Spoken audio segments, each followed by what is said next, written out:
Starting అంటే ఇప్పుడు కొన్ని సందర్భాల్లోని ఒక ముఖ్యమంత్రి ఎలా రియాక్ట్ అవుతారు, కొన్ని సందర్భాల్లో ముఖ్యమంత్రిగా రియాక్ట్ అయితే సిచ్యువేషన్స్ ఎలా ఉంటాయి, ఇవి మెయిన్ ఒకసారి మనం ఆలోచించుకోవాల్సిన అవసరం కూడా ఉంది.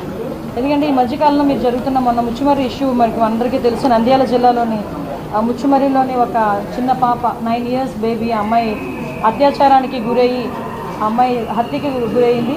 ఇప్పటికీ కూడా అంటే బాడీ కూడా ట్రేస్ అవుట్ అయ్యే పరిస్థితి కూడా కనిపించలేదు.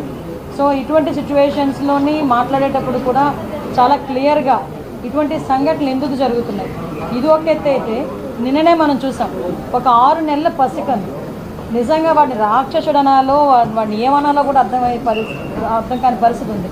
అటు ఒక చిన్నతాత వరుస అయిన వ్యక్తి ఆ అమ్మాయిని అబ్యూస్ చేయడం, 6 నెలల పసికందు మీద కూడా అత్యాచారానికి ఒడిగొట్టడం నిజంగా చూస్తూ ఉంటే కొన్ని సిచ్యువేషన్ అతని సిచ్యువేషన్ కూడా మేము అక్కడ ఎస్పీ గారిని కూడా నాకు తెలిసిన వెంటనే నేను ఎస్పీ గారితో మాట్లాడడం జరిగింది. ఎస్పీ గారు చెప్పడం కూడా ఏంటంటే కంప్లీట్గా తాగిన మైకంలో, ఎంత తాగాడంటే ఈవెన్ పోలీస్ స్టేషన్కి తీసుకొచ్చిన తర్వాత కూడా అతనికి తెలివి రాలేదు, అప్పటికి కూడా అదే మైకంలో ఉన్నాడు.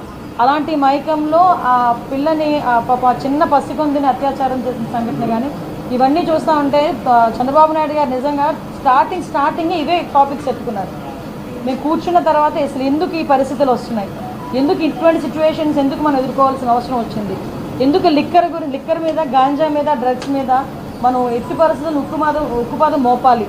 ఈ గంజాయి మత్తులోని కానీ డ్రగ్స్ మత్తులోని కానీ ఈ మద్యం మత్తులోని కానీ వీళ్ళు చేసిన అరాచకాలు చూస్తూ ఉంటే ఎక్కడో ఒకటి వీళ్ళకి ఫుడ్ స్టాప్ పడాలి అనే ఉద్దేశంతో ఎస్పెషల్లీ ఈ 2 కేసుల విషయంలో మనకి విజయనగరం జిల్లాలోని రామభద్రాపురం మండలం జీడిక వలసలోని జరిగిన 5 నెలల పసికందు మీద జరిగిన అత్యాచారం కానీ ఇప్పుడు ఈ మచ్చుమరిలోని అమ్మాయి హత్య విషయంలోని కానీ చాలా సీరియస్గా స్పందించి గౌరవ ముఖ్యమంత్రి గారు ఈ 2 ఇష్యూస్కి కూడా ఒక స్పెషల్ కోర్టును కూడా ఇమీడియట్గా ఏర్పాటు చేసి ఆ స్పెషల్ కోర్టు ద్వారా అతి తొందరగా నిందితులు ఎవరైతే ఉన్నారో వాళ్ళకి శిక్ష పడే విధంగా చేయడానికి ఆదేశాలు కూడా జారీ చేయడం జరిగింది.